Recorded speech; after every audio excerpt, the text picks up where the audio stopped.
All right, everyone, it is Dokkan time, and today we are going to be going over the how-to build for the new banner unit, Spopovich.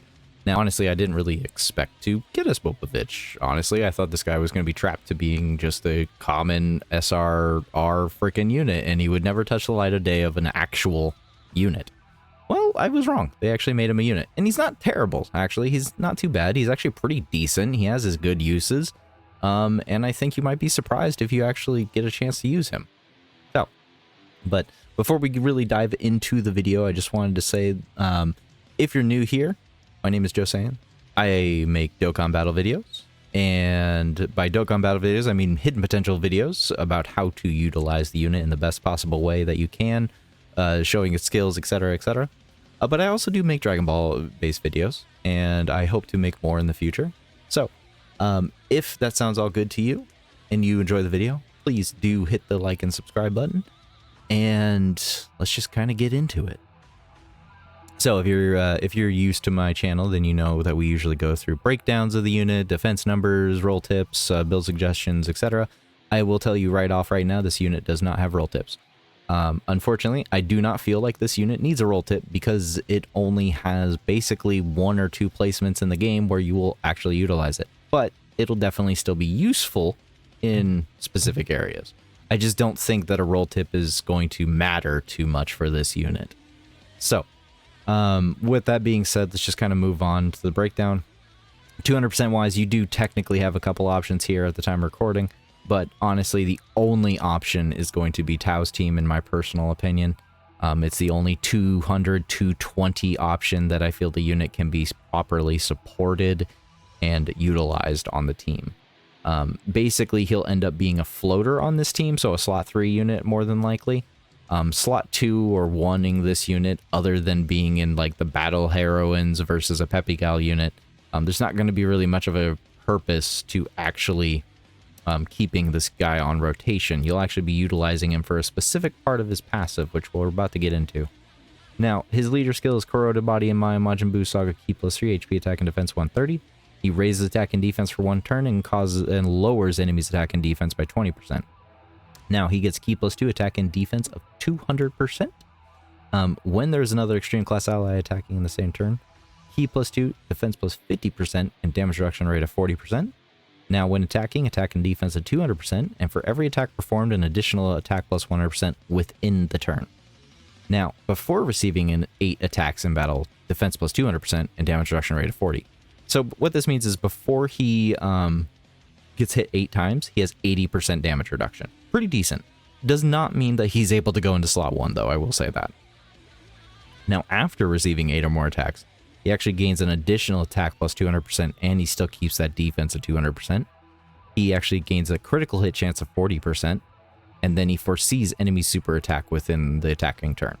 This is pretty clutch right here. It's infinite. It doesn't go away so long as he's on the turn. I feel like this is his primary thing right here, you know, aside from all this. But primarily, it's the scouter that makes him usable. Because I will tell you right now, he's not living any super attack. If he gets locked in and he takes a 4, 5, 6 million super, he's probably going to die and you're going to just straight up lose, and it'll be unfortunate. But because you have the ability of Scouter, foreseeing the enemy super attack, that means that you can avoid such things, and it shouldn't be a problem necessarily. Now, when there is a tournament participant at a category enemy, defense plus 50%, chance for a critical hit plus 20%, and launches an additional super attack. You can apply this exact same thing that I just said with these following categories: tournament participant, earthling, and PHY. What this means is that if a enemy is a tournament participant, earthling, and PHY, you're going to get a total of 150% defense boost, a total of 3 additional guaranteed super attacks, and a total of 60% increased on critical, meaning you have a 100% chance to crit. That's if you're facing all 3 of these categories. If you're only facing 2 of them, it would only be 2 additional supers, 100% defense, and 40% extra critical. And of course, if you're only fighting 1, well, it's defense 50 and critical 20 and 1 free additional super. So basically, this unit does have the ability to penta super, which is pretty impressive, I'm not going to lie. That's 5 super attacks. And, you know, 100% crit chance, scouter. I mean, honestly, he's pretty freaking good when you're fighting the right enemy.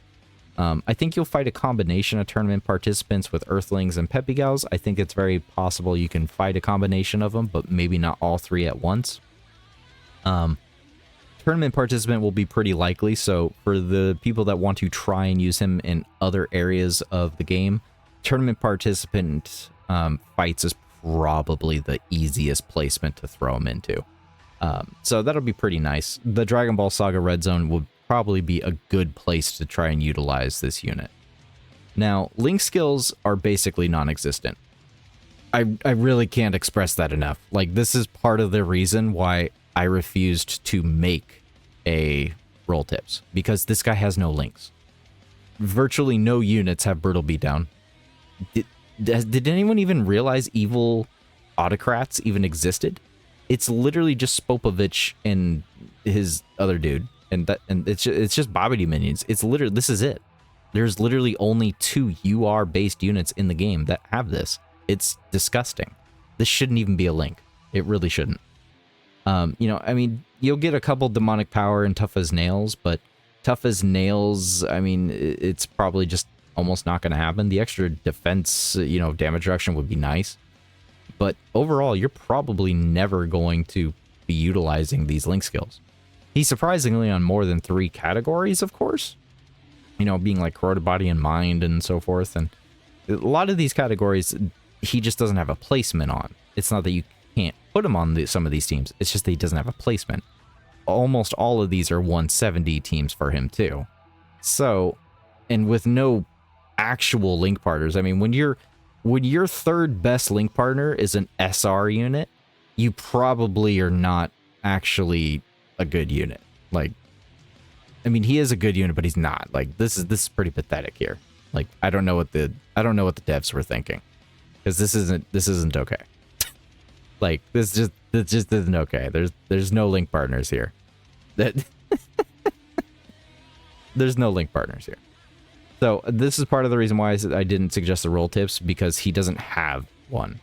The best thing you can do is honestly just run him under the mission execution leader, which would be General Tao, because General Tao has several options. He's a good slot 1 unit if you wanted to be just throwing Spopovich onto rotation. That would be honestly fine, probably. Then you also have the off-rotational and on-rotational support of General Blue to back him up a little bit.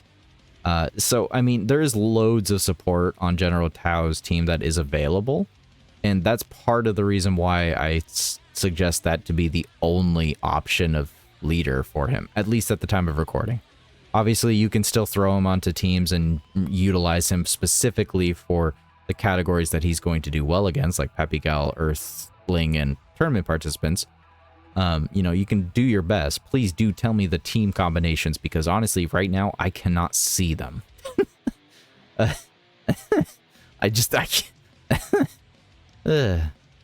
can't see the team combinations here.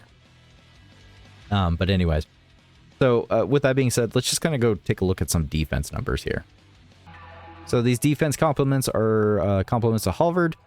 He's got it pretty well narrowed down here, I will say. So with an extreme class ally on a double super 1.7 million defense, you have 40% damage reduction, remember that. Versus tournament participants with a triple super, you could get up to 2.2 million defense. If you're fighting also an Earthling or a Peppy Gal leader, you could get a triple super and 2.4 million up to 2.8 if you're hidden potential procs. And if you're fighting literally all 3 different categories of tournament participant, Earthling and Peppy Gal, then you could potentially Penta Super and get up to a 3.5 million defense number, along with 40% support up to 3.6 on a Rainbow, with the idiocy that you will never actually link him with this is pretty crazy. So that defense numbers are pretty inaccurate. But, you know, I'm going to tell you this, you will never hit these numbers. These are just not accurate. I mean, you'll probably get around these numbers, but unless you're rainbowed, probably not. So his defense isn't crazy. He's not surviving supers, as I said earlier. But because he does have 40% damage reduction after he receives, or actually, Does he? He actually loses the 40% damage reduction. I take it. Yeah, he has 40% damage reduction. 40% damage reduction. Because he has 40% damage reduction and he foresees the enemy's super attack, he should be fine. He'll be tanking normals because he's got above 2 million defense. So as long as you're fighting one or two of these categories, Spopovich is pretty safe. You know, the Scouter is what makes him safe. And he's pretty plain and simple. I'm really happy to say that he is a very simple unit. But with all of that being done and said, I'm honestly just going to go ahead and suggest that we just go ahead and move on to the build suggestions. So, top right-hand corner, 55% build here. He is a physical unit. He starts off at level 5 for additional. I would highly suggest that you just literally pump additional orbs into him. Attack orbs are not going to make a big enough difference. Defense orbs are not going to make a big enough difference. So I don't see any reason to give him any stat-based orbs, as they just will not help him very much. So moving forward with all of his build suggestions, I do suggest just throwing full on additional. One dupe build, same thing. Top right-hand corner, by the way, as per usual. Just go ahead and put all the rest into additional. Keep the same equipment. You'll get up to a 21 additional chance. That's a 42% chance to additional, and put the last one into last node into a dodge. There's no reason to give this guy full dodge, because full dodge isn't going to do him any good. If you're using him, then you should be using him to kill the enemy.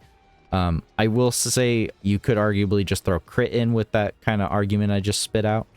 But honestly, if you do want to try and use him for anything in the future, the dodge would probably be best, secondary anyways. Additional is the best way to go, though, as whatever you're using him in is probably going to be gimmicky based, or he's only going to live from additionals. But remember, you have the power of the Scouter, so you don't technically need to worry about dodge. So you could just throw it into crit. I'm not even going to lie. And the same thing goes for 2 dupes and above build. Remember, if you have 2 dupes, bottom right hand corner path, then top left hand corner path is the order of putting in dupes. But yeah, just full additional build. That is just the way to go with this unit. Arguably, you can switch out the dodge for critical. I would not blame you, because you're only going to use him in more gimmicky based kind of content and fights that are more centered around the categories of which he will just straight up probably destroy, which would be Earthlings, Pepigals, and tournament participants. So if we get an event where you can utilize him in this, it'll be interesting. I do think at the time of recording, the only event that you're really going to see him shine in is in the Dragonball Saga Red Zone, and in the Battle Heroines Pepigals fight that I'm sure a lot of people still have trouble with to this day. So, I think that's honestly going to be pretty much it for the video. I didn't really expect much out of this Spopovich. I will say that his damage is decent, and it's very interesting that they gave him Scouter along with all of these additionals. I think he can be a pretty fun unit to be utilizing, especially since he does also lower attack and defense. He's got a lot of utilities that can be used. I just wish that he had more team options that you could use him on. It's honestly the links that are holding him back. And until we get some crazy... I honestly cannot think of anything at the top of my head. Unless we get a crazy Nappa that we could pair him with, I truly do not know what kind of team you can rock him with. Please, please let me know down in the comments what team you utilize with this Spopovich, because I am eager to know. But anyways, guys, thank you for watching. I hope you all have a good day and a good night.